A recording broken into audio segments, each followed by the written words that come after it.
बिस्मिल्लाहिर्रहमानिर्रहीम, अस्सलाम वालेकुम। पाकिस्तान की श्रीलंका के खिलाफ वर्ल्ड कप में शानदार तारीख साज जीत ने एक नया मामला खड़ा कर दिया है। अब भारत में चूंकि मैच हुआ हैदराबाद में, जहां पर ज्यादा आबादी मुसलमान है, वहां पर अब एक नई कंट्रोवर्सी खड़ी हो गई है कि जी वहां पर जीतेगा भाई जीतेगा, पाकिस्तान जीतेगा, नारे क्यों लग गए। अब भारत में यह बात कही जा रही है कि जी ये नारे पाकिस्तान के हक में लगे हैं, श्रीलंका को उस तरह सपोर्ट नहीं किया गया और अब जनाब इन लोगों को तो छोड़ना नहीं चाहिए, इनको गिरफ्तार करो, पकड़ लो। ये किस तरह से वहां पर पाकिस्तान के हक में नारे लगा रहे थे और पाकिस्तानी कह रहे हैं कि जनाब ये तो ऐसे है जैसे पाकिस्तान का कोई शहर हो, यहां पर इतना पाकिस्तान को सपोर्ट किया गया, पाकिस्तानी टीम को सपोर्ट किया गया। वो जब होटल में पहुंचे हैं तब भी तालियां, हर तरफ पाकिस्तान की सपोर्ट, ये तो होम क्राउड लग रहा था। इस पर अब जनाब भारतीय जो हैं वो बड़े गुस्से में हैं और वो कह रहे हैं जनाब ये हैदराबाद के लोगों ने क्या कर दिया, मुसलमानों ने क्या कर दिया, ये तो पाकिस्तान के साथ चले गए हैं, इतना ही शौक है तो पाकिस्तान चले जाओ। इस तरह की बातें होना शुरू हो गई हैं। अब ये हैदराबाद का स्टेडियम, इसके हवाले से एक और दिलचस्प बात ये भी सामने आ रही है कि शुएब मलिक, पाकिस्तान के साबिक कप्तान, भी उनकी अहलिया का ताल्लुक हैदराबाद से ही है, सानिया मिर्जा का। और शुएब मलिक ने इस मैच के बारे में जो प्रेडिक्शन दी थी वो हैरानकुन तौर पर बिल्कुल सही साबित हुई। यानी पाकिस्तान को 344 का टारगेट मिल गया तो शायद सभी लोग 99.9% लोग ये कहेंगे कि जनाब पाकिस्तान मैच नहीं जीत सकता। तो शुएब मलिक का मैं आपको सुना भी दूंगा। उन्होंने टेलीविजन पर प्रोग्राम में बात की थी कि जी अगर हमारे टॉप 4 बैट्समैन में से 2 सेंचुरी कर लेते हैं और उनको कोई स्ट्राइक रेट इस तरह का चाहिए भी नहीं मेंडिस जैसा कि जनाब कोई बहुत ज्यादा स्ट्राइक रेट हो, 100 के स्ट्राइक रेट नहीं, रन बॉल भी करते हैं तो पाकिस्तान ये चेज कर लेगा। बिल्कुल इस तरह हुआ कि टॉप 4 में से अब्दुल्ला शफीक और रिजवान ने सेंचुरियां बनाई और पाकिस्तान ने चेज कर लिया। अब उनकी अहलिया का ताल्लुक हैदराबाद से भी बताया जाता है, यह भी एक दिलचस्प पहलू है। लेकिन अब रिजवान ने जो बात की है ना, उसने तो भारत के लिए जल्दी पर तेल का काम किया है। रिजवान ने यह किया, मोहम्मद रिजवान ने अपनी सेंचुरी और मैच की फतह फलस्तीनियों के नाम कर दी। गजा में जो निहत्ते मुसलमान शहीद हो रहे हैं, उन पर जुल्म हो रहा है, तो उनके नाम कर दी अपनी सेंचुरी भी और पाकिस्तान की फतह भी श्रीलंका के खिलाफ। यह रिकॉर्ड था, वर्ल्ड कप में रिकॉर्ड चेज हुआ है, 344 रन का पहाड़। तो अब इस पर और ज्यादा उन्होंने कर दिया शुरू। उनके क्रिकेट एक्सपर्ट्स ने ये रोना शुरू कर दिया कि जी ये देखें, ये रिजवान पॉलिटिक्स को बीच में ले आया है, ये मजहब को बीच में ले आया है। पहले ही रिजवान के बारे में बात की, जी ये स्टेडियम में नमाज पढ़ना शुरू कर देता है, ये यहां पर तबलीग एक तरह से कर रहा है कि जी स्टेडियम में नमाज पढ़ रहा है, हर तरफ बात हो रही है, उसकी तस्वीरें शेयर हो रही हैं, ये यहां पर क्या कर रहा है। आपको पता है भारत में तो हो नहीं सकता कि आप कहीं ट्रेन में पढ़ें तो वहां तो मारना शुरू कर देते हैं। तो इस पर पहले बड़ा इतराज था। ऊपर से मोहम्मद रिजवान ने यह बात कर दी, गजा के मुसलमानों के हक में आवाज उठा दी, ये किस तरह से कर दिया।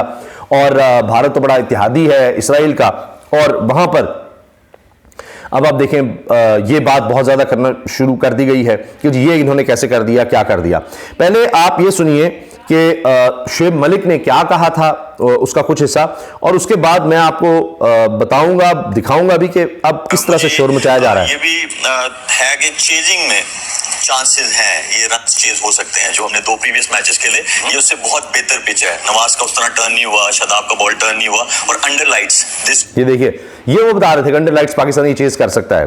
तो शुएब मलिक ने सारी प्रेडिक्शन बताई। ग्राउंड नोन कि बैट्समैन जो थ्रू द लाइन खेल सकता है। सिर्फ ये जो 158 का स्ट्राइक रेट जो कुशाल मेंडिस ने 122 किए हैं 77 बॉल्स में, अगर ये पहले 4 बैटर्स में से 200 बनाए और वो कह रहे हैं कि सेम हमें वो स्ट्राइक रेट की जरूरत नहीं है, स्ट्राइक रेट की जरूरत नहीं है, करेक्ट, सेम स्ट्राइक रेट की जरूरत नहीं है। अगर ये 100 के स्ट्राइक रेट से भी बना, 200 हुए पहले 4 में से, आप अंदाजा लगाएं बिल्कुल ऐसे जैसे एक एक चीज उन्होंने कही, वो सब, एक तो चेज करना भी, फिर टॉप ऑर्डर के 2 सेंचुरियां, और ये भी कि जनाब स्ट्राइक रेट भी बेशक वो ना हो। Pakistan team will chase down this target. Okay, chase down this target. अच्छा, इसका बहुत ज्यादा चर्चा हो रहा है। अच्छा, अब आ जाइए जनाब कि इस बारे में कि लोग क्या कह रहे हैं कि जी ये क्या कर दिया, ये किस तरह से कर दिया, क्यों किया। अच्छा, कह रहे हैं जी मैं मुख्तलिफ भारतीयों की बात कर रहा हूं जो इस पर ट्विटर पर आके, यानी एक्स ऐप पर आकर बात कर रहे हैं। Hyderabad stadium is filled with Pakistan supporters all over, the whole stadium is chanting जीतेगा भाई जीतेगा, पाकिस्तान जीतेगा। It's a no brainer who these fools support even during India versus Pak. Why does your government support such anti-nationalist? अच्छा, अब ये अजीब बात है कि जी ये तो इंडिया पाकिस्तान के मैच में भी पाकिस्तान को सपोर्ट करेंगे, ये क्या हो रहा है। फिर जनाब एक ये अदित्य हैं, ये लिखते हैं कि जी लाउड चांस ऑफ जीतेगा भी जीतेगा पाकिस्तान जीतेगा in Hyderabad stadium. They did not start originally but DJ said जीतेगा भाई जीतेगा and left it to the crowd to finish the famous chant. The chant went on for close to a minute due to the DJ. वो कह रहे हैं कि ये सिर्फ डीजे की वजह से हुआ. उसने कहा जीतेगा भाई जीतेगा. आगे से लोगों ने आवाजें लगाना शुरू कर दी, पाकिस्तान जीतेगा पाकिस्तान जीतेगा. हर तरफ ये हो रहा था. और उन्होंने कहा कि जी श्रीलंका को इस तरह क्राउड सपोर्ट नहीं कर रहा था और पाकिस्तान को बहुत ज्यादा सपोर्ट कर रहा था. इस पर जनाब अब बहुत ज्यादा गुस्से में है. इस तरह को कह रहा है जी whole stadium chanting cheering for Pakistan team which Hyderabad are they really playing. वो कह रहे हैं कि जी ये क्या हो रहा है, ये कौन से हैदराबाद की बात हो रही है, पाकिस्तान के हैदराबाद की बात हो रही है, इंडिया के हैदराबाद की बात हो रही है. नहीं, ये वो कह रहे हैं कि ये तो पाकिस्तान का हैदराबाद लग रहा है. शहर जो सिंध का शहर, सुबह सिंध का शहर हैदराबाद, वो लग रहा है कि ऐसे जैसे वहां पर हो रहा हो. इस पर बड़े गुस्से में है. I just came back from stadium, people were chanting for Rizwan and Babar as if they were Rohit and Kohli. कि लोग इस तरह से सपोर्ट कर रहे थे रिजवान और बाबर के लिए और इस तरह आवाजें लगा रहे थे, इस तरह नारे लगा रहे थे. बाबर और रिजवान के नारे थे जैसे कोई रोहित और कोहली हो. No cheers for Sri Lanka. Sri Lanka के बैट्समैन की बात नहीं कर रहे थे, लेकिन उन्होंने 100 भी किया. तो I literally felt that Pakistan was playing in their home ground. कह रहे हैं मुझे बिल्कुल ऐसे लग रहा था, ये आकाश है, कह रहे हैं ऐसे लग रहा था जैसे पाकिस्तान अपने होम ग्राउंड में खेल रहा है. तो जनाब यही बात कि जी ये क्या हो रहा है. टीवी पर आवाज सुनी जा सकती है, पाकिस्तान के लिए नारे. बीसीसीआई जो है ना, उन्होंने ये क्या किया है, ऐसे लग रहा है कि जनाब ये कोई रिकॉर्ड किया हुआ था उन्होंने और फिर ये चलाए गए हैं. और क्या ये पाकिस्तान इंडिया के मैच में भी इस तरह तो नहीं हो जाएगा. Hyderabadi Muslims never saw them supporting Bangladesh Afghanistan like this. तो कहते हैं जी ये कार्तिक विनकाटा हैं, ये कह रहे हैं कि कभी मैंने नहीं देखा कि अफगानिस्तान या बांग्लादेश को इस तरह से सपोर्ट किया गया हो. वही मुस्लिम कंट्री है जिस तरह हैदराबाद के मुसलमानों ने पाकिस्तान को सपोर्ट किया है. ये मैं थोड़ी सी तारीख हैदराबाद की आपको बता दूं. जिस तरह मकबूजा कश्मीर का मामला है कि वहां पर जो हुक्मरान था उसने मेजॉरिटी मुस्लिम स्टेट होने के बावजूद उसने कहा जी भारत के साथ जाना है और वो भारत के साथ उसने खिलाफ किया और फिर वहां पर फौजें आ गई, उन्होंने कब्जा किया. हैदराबाद में मेजॉरिटी भी मुस्लिम थी और इनका हुक्मरान भी मुसलमान था. ये हैदराबाद जो रियासत थी और ये अमीर तरीन रियासत थी बरे सगीर की, अमीर तरीन रियासत. और उसके हुक्मरान ने भी कहा कि हमने पाकिस्तान के साथ जाना है और जाहिर है कि मेजॉरिटी मुस्लिम थे, उनकी भी ख्वाहिश थी. लेकिन क्या हुआ, भारतीय फौज ने कब्जा कर लिया क्योंकि ये हैदराबाद वहां उनके इलाके में था और फौरी तौर पर इन्होंने कर लिया. जबकि जब ये पार्टीशन हुई थी तो ये था कि जो रियासत है वो जिसके साथ जाना चाहेगी उसके साथ चली जाए. तो फिर यानी कश्मीरी मुसलमानों की उमंगों के खिलाफ उनके हुक्मरान ने भारत के साथ जाने का फैसला किया जो मुसलमान नहीं था.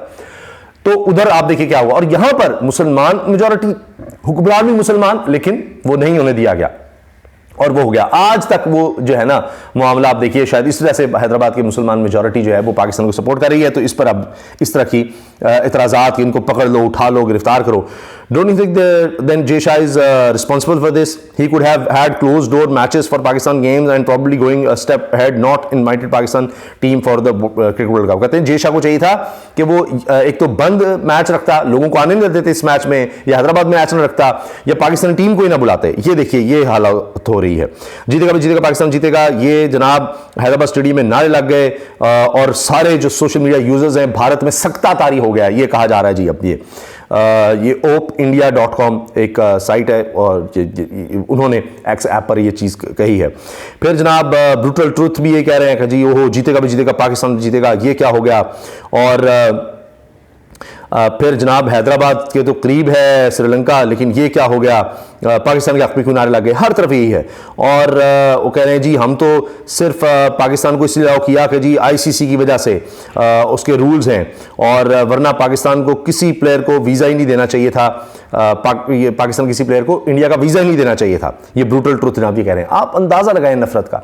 और पाकिस्तान के जर्नलिस्ट को नहीं वीज़े दिए गए, पाकिस्तान के शहरियों को वीज़े नहीं दिए गए, तो ये हाल हो गया जनाब. अच्छा, और फिर पाकिस्तान का झंडा भी नजर आ रहा है वहां पर. Indian Muslims, we will never vote for the BJP and Modi because of the 2002 riots, even after getting clean chit. Also, Indian Muslims, we will support Pakistan team even after 3 wars against India. 2011 कह रहे हैं जी, देखें वहां पर झंडा भी पाकिस्तान का क्यों नजर आया है. इनको छोड़ेंगे नहीं स्टेडियम में, वो तस्वीर शेयर कर रहे हैं. फिर बाबर आजम ने जिस तरह ग्राउंड स्टाफ जो हैदराबाद का है उसके साथ मिले हैं, फिर जिस तरह लोग वहां पर मिल रहे हैं, मैंने आपको होटल का भी बताया. और फिर ESPN क्रिक इन्फो ने भी इसको शेयर किया है कि जनाब ये देखें कि किंग बाबर के हवाले से और जीतेगा भी जीतेगा पाकिस्तान जीतेगा नारे, ये हर तरफ इसका चर्चा हो रहा है.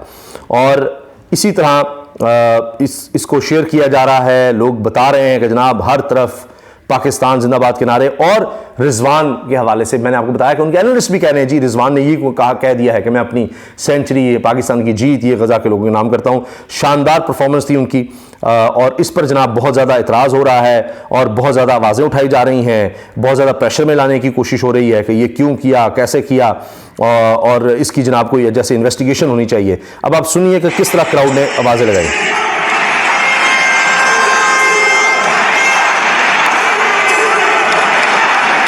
ये आवाजें लग रही हैं जीतेगा भी जीतेगा, पाकिस्तान जीतेगा। अच्छा, और जितने बाकी मैचेस हुए हैं उनमें कोई क्राउड इतना ज्यादा नहीं था, लेकिन यहां हजारों की तादाद में लोग आए हुए थे। तो ऐसे लगता है कि शायद आइंदा पाकिस्तान का कोई मैच भारत की कोशिश होगी कि हैदराबाद में ना हो। यहां तक जनाब ये तासुब नजर आता है। अपनी राय का इज़हार कमेंट सेक्शन में जरूर कीजिएगा। अल्लाह हाफिज।